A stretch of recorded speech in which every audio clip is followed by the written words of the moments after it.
Hello! Sejam bem-vindos à nossa leitura, dia 2 de julho. Estou aqui em Campinas pela manhã gravando essa leitura num gelo danado. Como é que tá a sua região aí? Tá muito frio? Eu estou aqui em São Paulo, estou mais perto da região sul. Aqui tá complicado, hein? O pessoal do sul tá ficando com a cabeça branca lá de neve já que tá caindo. Mas que bom, quantos graus está na sua cidade? Escreva aqui embaixo nos comentários para eu saber. Pastor, aqui está tantos graus, está frio, está calor. E coloca a sua cidade também. Pastor, estou aqui em Teresina, está tantos graus. Estou aqui em Porto Alegre, está tantos graus. Eu não sei, escreva aí sua cidade. Gente, vamos à nossa leitura de hoje. Hoje é dia 2, né?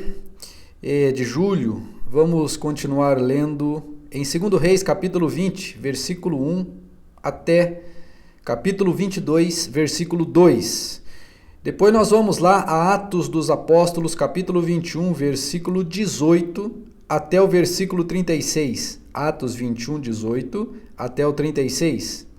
Depois fecharemos o livro de Salmos, né?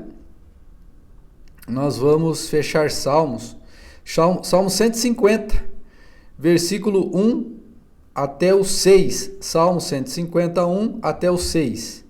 E depois fecharemos com Provérbios, capítulo 18, versículos 9 e 10. Vamos à nossa leitura?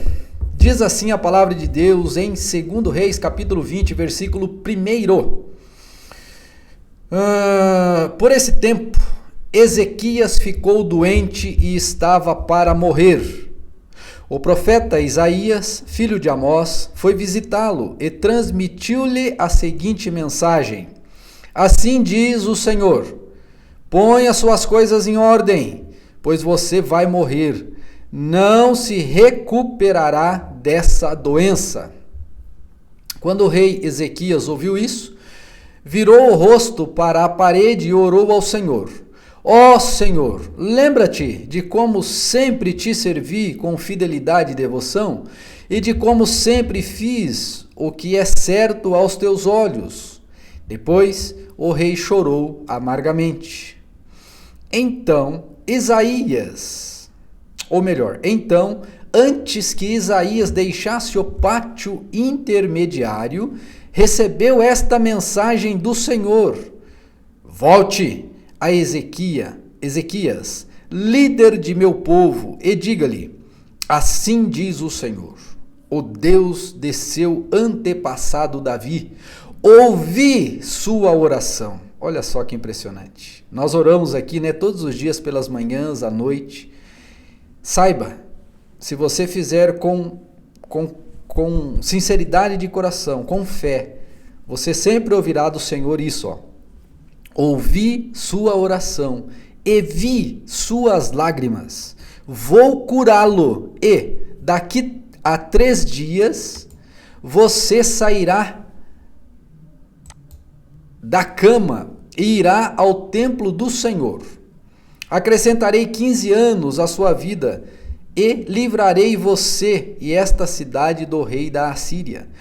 Defenderei esta cidade por causa de minha honra e por causa de meu servo Davi. Então Isaías disse: Preparem uma pasta de figos. Os servos de Ezequias fizeram a pasta e a espalharam sobre a ferida, e Ezequias se recuperou. Ezequias tinha perguntado a Isaías: Que sinal dará o Senhor como prova de que ele vai me curar e de que irei ao templo daqui a 3 dias? Isaías respondeu: Este é o sinal que o Senhor cumprirá o que ele prometeu. Você prefere que a sombra do relógio de sol avance 10 graus ou recue 10 graus? É natural que a sombra avance, disse Ezequias. Isso seria fácil. Faça-a voltar 10 graus. O profeta orou ao Senhor e ele fez a sombra recuar 10 graus no relógio de sol de Acás. Pouco tempo depois, Merodach Baladã, filho de Baladã, rei da Babilônia, enviou cartas e um presente para Ezequias, pois soube que o rei tinha estado muito doente. Ezequias recebeu os mensageiros babilônios e lhes mostrou tudo o que havia na casa do tesouro, a prata, o ouro, as especiarias e os óleos aromáticos. Também os levou para conhecer seu arsenal. E lhes mostrou tudo o que havia nos tesouros do rei. Não houve nada em seu palácio, nem em seu reino, que Ezequias não lhes mostrasse. Então o profeta Isaías foi ver o rei. Ezequias lhe perguntou: o que esses homens queriam? De onde vieram? Ezequias respondeu: vieram da Babilônia, uma terra distante. O que viram em seu palácio? Perguntou Isaías. Viram tudo. Ezequias respondeu: eu lhes mostrei tudo que possuo, todos os meus tesouros. Então Isaías disse a Ezequias: ouça esta mensagem do Senhor. Está chegando o dia em que tudo em seu palácio, todos os seus tesouros, que seus antepassados acumularam até agora, será levado para a Babilônia. Não ficará coisa alguma, diz o Senhor. Até mesmo alguns de seus descendentes serão levados para o exílio. Eles se tornarão eunucos e servirão no palácio do rei da Babilônia. Ezequias disse a Isaías: a mensagem do Senhor que você transmitiu é boa, pois o rei pensava: pelo menos haverá paz e segurança em minha vida. Os demais acontecimentos do reinado de Ezequias, incluindo a extensão de seu poder e como construiu uma represa e cavou um túnel para abastecer a cidade com água, estão registrados no livro da história dos reis de Judá. Quando você vai a Israel, lá em Jerusalém, você tem como visitar ainda hoje o túnel de Ezequias, como ele trazia água de fora da cidade para dentro da cidade. Por isso, Jerusalém demorou a ser conquistada, pelo rei da Babilônia. Isso vai acontecer logo na sequência, mas por conta desse túnel, Então era um túnel que trazia água por baixo, por baixo da terra. Hoje você vai lá e você consegue visitar, é muito bom. Que Deus te abençoe, que você possa ir um dia lá e ver essas belezas aos seus olhos, porque elas estão lá ainda. É dessa época, tá lá, é maravilhoso. Versículo 21. Ezequias morreu e se reuniu a seus antepassados. Seu filho Manassés foi seu sucessor. Capítulo 21, versículo 1. Manassés tinha 12 anos quando começou a reinar e reinou em Jerusalém por 55 anos. Sua mãe se chamava Hefzibá. Manassés fez o que era mal aos olhos do Senhor e seguiu as práticas detestáveis das nações que o Senhor havia expulsado de diante dos israelitas. Reconstruiu os santuários idólatras que seu pai Ezequias havia destruído. Construiu altares para Baal e ergueu um poste de Azerá, como Acabe, rei de Israel, havia feito. Também se curvou diante de todos os astros dos céus e lhes prestou culto. Construiu altares idólatras no templo do Senhor, sobre o qual o Senhor tinha dito: meu nome permanecerá em Jerusalém para sempre. Nos 2 pátios do templo do Senhor, construiu altares para os astros do sol. Manassés também sacrificou seu filho no fogo. Gente, como é que consegue, O pai servia a Deus, de repente um camarada vai lá e muda tudo. Vocês viram? Hoje em dia, às vezes é assim, Você tem uma família, que os pais são crentes no Senhor e de repente os filhos fazem cada coisa estranha, Praticou feitiçaria e adivinhação e conquistou médiuns e praticantes do ocultismo. E consultou, não conquistou, consultou. Fez coisas perversas aos olhos do Senhor e com isso provocou sua ira. Manassés chegou a fazer uma imagem esculpida da deusa Azerá e colocá-la no templo, sobre o qual o Senhor tinha dito a Davi e a seu filho Salomão: meu nome será honrado para sempre nesse templo, em Jerusalém, a cidade que escolhi dentre todas as tribos de Israel. Se os israelitas tiverem cuidado de obedecer a meus mandamentos, todas as leis que meu servo Moisés lhes deu, não os expulsarei desta terra que dei a seus antepassados. Mas o povo se recusou a ouvir, e Manassés os levou a fazer coisas piores do que as nações que o Senhor tinha destruído quando os israelitas entraram na terra. Então o Senhor disse por meio de seus servos, os profetas: Manassés, rei de Judá, fez coisas detestáveis. É ainda mais perverso que os amorreus que habitavam nesta terra antes de Israel, e fez o povo de Judá pecar com seus ídolos. Portanto, assim diz o Senhor, o Deus de Israel: trarei desgraça tão grande sobre Jerusalém e Judá, que fará tinir os ouvidos daqueles que ouvirem a respeito. Julgarei Jerusalém de acordo com o mesmo critério que usei para julgar Samaria e a família de Acabe. Lembra da leitura que fizemos alguns dias atrás? Como Deus limpou aquele povo de lá? Limparei Jerusalém como quem limpa um prato e depois o vira de cabeça para baixo. Rejeitarei até mesmo o remanescente de meu povo e o entregarei a seus inimigos como despojo, pois eles fizeram o que era mal aos meus olhos, e provocaram minha ira desde que seus antepassados saíram do Egito. Além de levar o povo de Judá a pecar e fazer o que era mal aos olhos do Senhor, Manassés assassinou muitos inocentes, até encher Jerusalém do sangue deles, de uma extremidade à outra.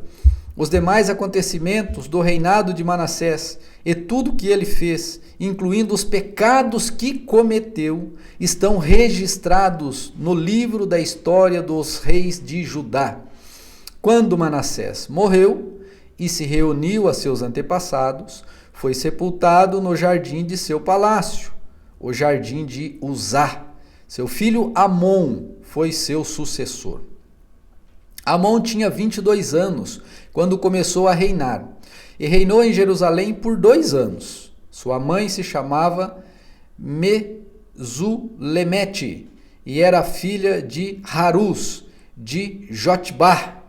Fez o que era mal aos olhos do Senhor, como seu pai Manassés havia feito. Olha só, meu Deus. Seguiu o exemplo de seu pai e adorou os mesmos ídolos que ele.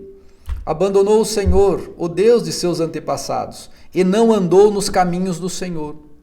Os próprios oficiais de Amon conspiraram contra ele e o assassinaram em seu palácio. Mas o povo da terra matou todos os que havia conspirado contra o rei Amon e proclamou rei seu filho Josias.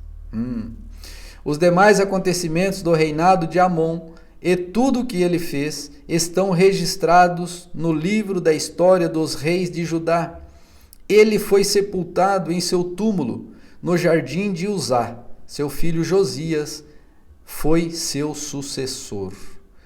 Josias tinha 8 anos, capítulo 22, versículo 1.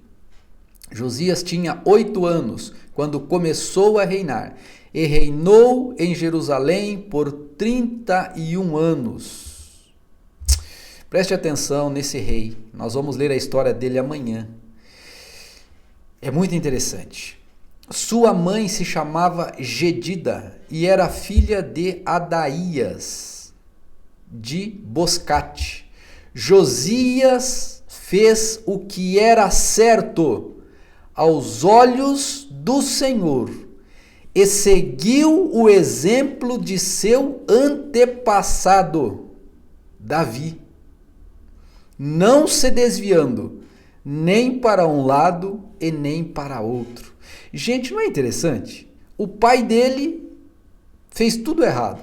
O avô dele fez tudo errado. E de repente esse camarada, ele se volta para Deus de uma maneira especial e Deus vai usá-lo com muito poder. Vocês vão ver como isso é poderoso, como isso é precioso. Eu acho isso espetacular. Então não é porque o pai nosso não serviu a Deus, a nossa mãe não serviu a Deus, ou sei lá, os nossos antepassados não serviram a Deus, que a gente tem que seguir a mesma coisa. Não, a gente tem que se converter ao Senhor de todo o coração e fazer o que está escrito aqui, ó.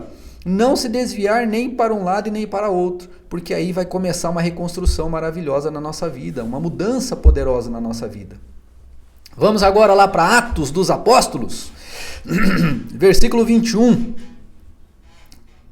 Melhor dizendo, Atos dos Apóstolos, capítulo 21, versículo 18. Nós vamos continuar essa história. Paulo, né, ele está indo em direção a Jerusalém para depois ir a Roma. Olha só, no dia seguinte, Paulo foi conosco a um encontro com Tiago e todos os presbíteros da igreja em Jerusalém, que eles estavam, né, reunidos, presentes. Depois que Paulo os cumprimentou, relatou em detalhes o que Deus havia realizado entre os gentios por meio de seu ministério. Quando ouviram isso, louvaram a Deus e disseram: "Você sabe, irmão, quantos milhares de judeus também creram, e todos eles seguem à risca a lei de Moisés. Mas eles foram informados de que você ensina a todos os judeus que vivem entre os gentios a abandonarem a lei de Moisés. Ouviram que você os instrui a não circuncidarem os filhos, nem seguirem aos costumes judaicos. Que faremos? Certamente eles saberão que você chegou. Queremos que você faça o seguinte: temos aqui 4 homens que cumpriram um voto. Vá com eles ao templo e participe da cerimônia de purificação. Pague as despesas para realizarem o ritual de raspar a cabeça. Então, todos saberão que os rumores são falsos e que você mesmo cumpre as leis judaicas. Quanto aos convertidos gentios, devem fazer aquilo que pedimos por carta: abster-se de comer alimentos oferecidos a ídolos, de consumir o sangue ou a carne de animais estrangulados e de praticar a imoralidade sexual." Essas cartas, né, essa orientação aos gentios aconteceu no primeiro concílio da igreja. Você vai ver isso lá em Atos, se não me engano, Atos 13, quando Paulo se encontra com Pedro e eles então dizem assim: o que nós vamos fazer? Nós vamos judaizar o cristianismo? Não vai ser preciso judaizar. Mas vamos pedir para eles então fazer algumas coisas, que fez um bem bolado, né? Nem para você e nem para mim. Mas vamos ver o que Paulo vai fazer aqui agora. No dia seguinte, Paulo se purificou junto com aqueles homens e entrou no templo. Declarou quando terminariam os 7 dias da purificação e quando seria oferecido o sacrifício em favor deles. Estando os 7 dias quase no fim, alguns judeus da província da Ásia viram Paulo no templo e incitaram a multidão contra ele. Agarraram-no, gritando: "Homens de Israel, ajudem-nos! Este é o homem que fala contra nosso povo em toda parte e ensina a todos a desobedecerem às leis judaicas. Fala contra o templo e até profana este santo lugar, trazendo gentios para dentro dele.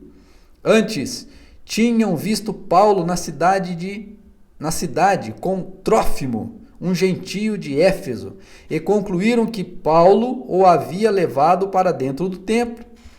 Toda a cidade se agitou com essas acusações e houve grande tumulto. A multidão agarrou Paulo e o arrastou para fora do templo, e imediatamente foram fechadas as portas. Quando procuravam matar Paulo, chegou ao comandante do regimento romano a notícia de que toda a cidade de Jerusalém estava em rebuliço. No mesmo instante, ele chamou seus soldados e oficiais e correu para o meio da multidão. Quando viram o comandante e os soldados se aproximarem, pararam de espancar Paulo. Olha só, Paulo mais uma vez apanhando por causa do evangelho. Meu Deus!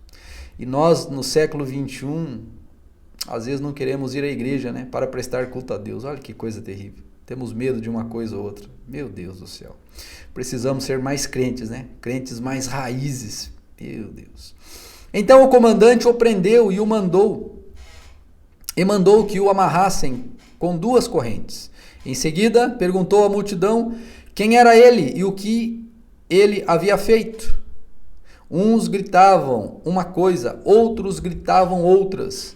Não conseguindo descobrir a verdade por meio de todo o tumulto, ordenou que Paulo fosse levado à fortaleza. Quando Paulo chegou às escadas, o povo se tornou tão violento que os soldados tiveram que levantá-lo nos ombros para protegê-lo. E a multidão foi atrás gritando: matem-no, matem-no. Amanhã você vai entender o que vai acontecer após isso daqui. Não perca, é linda essa história. Maravilhoso, né? Eu gosto demais. Vamos agora ao livro do Salmo, Salmo de número 150. Eita, nós chegamos no final dele. Louvado seja o Senhor. Louvem o Senhor em seu santuário. Louvem-no em seu majestoso céu. Louvem-no por meio de seus feitos poderosos. Louvem-no por seus feitos poderosos. Louvem sua grandeza sem igual. Louvem-no com o toque da trombeta. Louvem-no com a lira e a harpa. Louvem-no com tamborins e danças. Louvem-no com instrumentos de corda e flautas. Louvem-no com o som dos símbolos. Louvem-no com símbolos ressonantes. Tudo que respira, ou todo ser que respira, louve ao Senhor. Louvado seja o Senhor. Eu digo neste dia, louvado seja o Senhor. Diga aí também, louvado seja o Senhor. Vamos fechar com Provérbios capítulo 18, versículos 9 e 10. Quem é relaxado em seu trabalho, causa tanto estrago quanto aquele que destrói. O nome do Senhor é fortaleza segura. O justo corre para ele e fica protegido. Esta é a palavra do nosso Deus, que ela possa ter aí falado ao seu coração e que seja uma bênção o seu dia. Que Deus te abençoe e nós nos vemos amanhã na nossa próxima leitura. Fique com Deus.